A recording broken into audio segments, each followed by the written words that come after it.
Tanpa tombol close itu juga bisa sih. Coba refresh. Kita klik si tombolnya, terus kalau kita klik dimanapun dia itu nge-close juga, itu sama aja sih. Gimana kalau misalkan kita hilangkan deh supaya lebih clean. Oke, ini kita save aja, jangan pakai save changes. Oke, selanjutnya apalagi nih? Kita butuh input form ya guys. Kita butuh input form, konsolnya kita hilangkan dulu.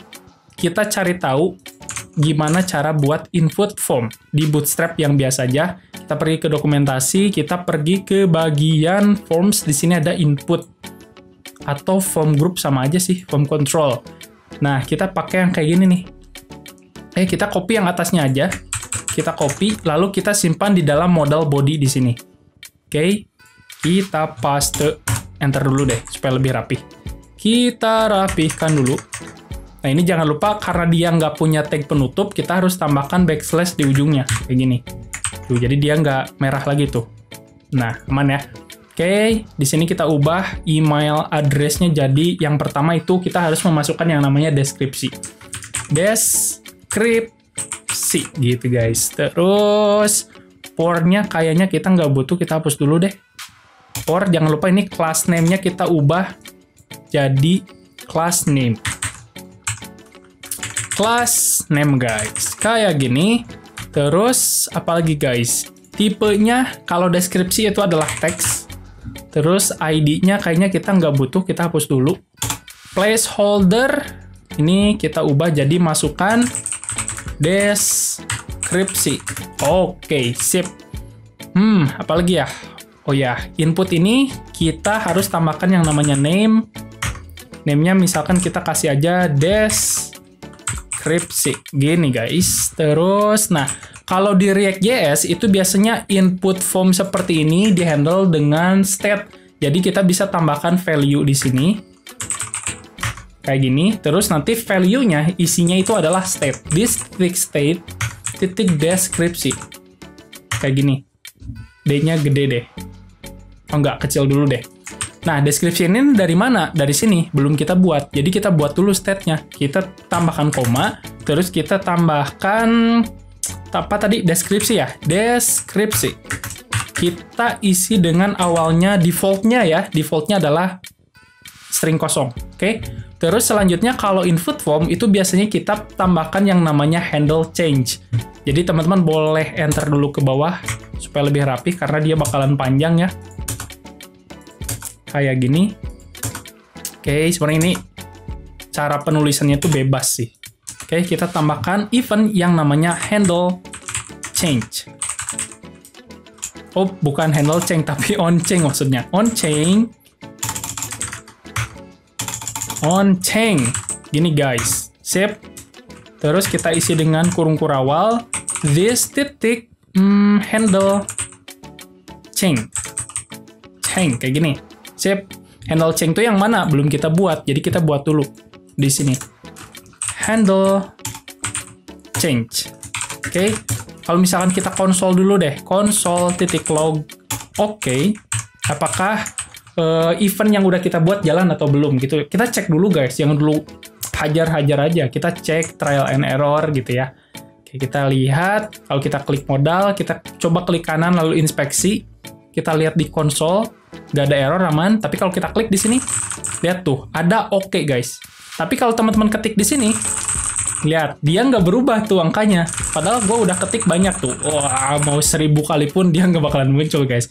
Karena apa? Karena kita belum ubah si state-nya. Karena kita isi value-nya ini dengan si state. Nah, ini. Sedangkan value state itu adalah kosong. Jadi kita harus ubah apapun yang kita inputkan di sini, lalu kita perbarui si state-nya. Si deskripsinya gitu. Nah, ini caranya kalau misalkan kita tambahkan E aja di sini, misalkan EFT. Ini sebenarnya bebas sih mau apapun. Terus kalau kita konsol EFT titik target titik value gitu. Ini sebenarnya bakal string kosong sih guys. Kalau kita klik tuh lihat. Apapun yang aku ketikkan di dalam keyboard, di atas keyboard itu akan muncul di sini. A, S, C, tapi di sini belum muncul. Karena apa? Karena kita belum update si state-nya ya. Nah, cara update state seperti biasa, kita bisa tulis this titik set state kayak gini. Nah, apa yang diupdate si state-nya? Yang diupdate itu adalah deskripsinya aja. Jadi teman-teman boleh ketik seperti ini. Deskripsi itu kita isi dengan event target titik value. Kayak gini guys. Oke, jadi ini harusnya state ini kita harus pakai kurung buka, kurung tutup, terus kurung kurawalnya kita masukkan ke sini. Kayak gini harusnya guys. Ini console log-nya boleh dihapus. Jadi kalau kita coba save, kita coba lihat dulu hasilnya di web browser. Ini kita coba refresh dulu. Tadi karena agak ke-record, jadi gua harus ulangi lagi nih. Nih, kita klik. Nah, ini error katanya. Di set state is not defined. Nah, kita kayak biasa ya, harus binding secara eksplisit. Jadi teman-teman boleh ketik this titik handle change. Handle change itu yang ini kan. Nah, terus kita isi dengan this titik handle change titik bind. Kayak gini, this. Oke. Titik koma, kita coba save dulu, kita coba lihat hasilnya ya. Kita klik Agus. Coba refresh dulu. Coba klik Agus. Nah, ini nggak ada error tuh karena udah jalan guys. Jadi kita bisa konsol tuh di sini. Misalkan kita coba lihat si state-nya apakah keubah atau enggak ya. Nah, teman-teman bisa ketik console.log kayak gini. This titik state titik apa tuh? Deskripsi ya. Coba save, kita coba lihat hasilnya di web browser, kita klik. Kalau kita ketik Agus, lihat tuh di konsol bakalan ada apapun yang kita inputkan di form input yang ini guys. Kalau misalkan kita ketik apapun, dia juga bakalan muncul. Itu artinya state berhasil kita update guys. Oke, selanjutnya apalagi tuh? Itu kita baru buat satu value atau satu inputan. Nah, kalau misalkan di sini kita lihat, kita butuh yang namanya deskripsi, tanggal, sama nominal. Jadi, teman-teman boleh copy aja div yang ini. Kita blok, kita copy jadi 3. 1, 2. Sip. Yang pertama kita ubah jadi nominal. Kayak gini. Terus input tipenya itu adalah number. Karena kita tahu kalau uang itu nggak bisa karakter ya. Karena nanti nggak bisa dijumlahin. Terus nanti error dong.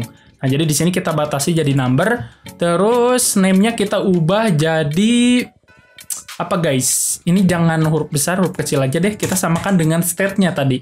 Nah, terus di sini deskripsinya juga sama. Kita ubah jadi nominal. Terus value-nya jadi nominal. Kayak gini. Apalagi guys? Kita scroll dulu ke atas. Kita tambahkan dulu state-nya. Tadi kita menambahkan nominal. Nominal. Kayak gini. Kita isi dengan defaultnya 0, terus selanjutnya kita punya tanggal, kayak gini. Kalau tanggal kita biarin kosong dulu deh. Gimana ya? Kalau gini? Oke, gini dulu deh. Sementara ya, kita coba dulu nanti.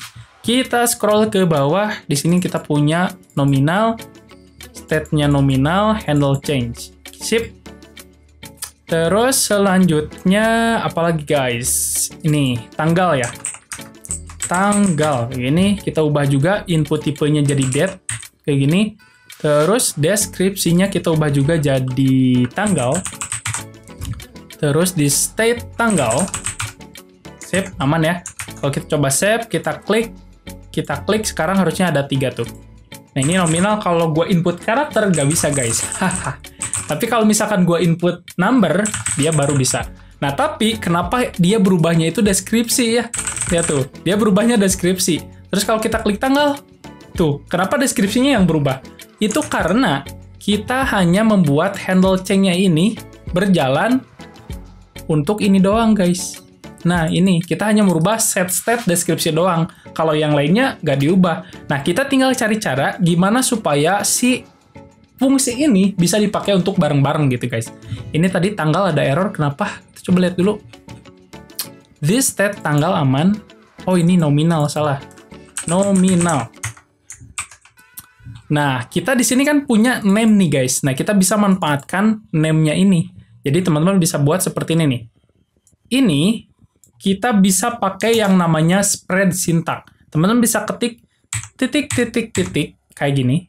Terus, kita isi dengan this titik state titik atau kita coba console.log yang ini kita pakai koma.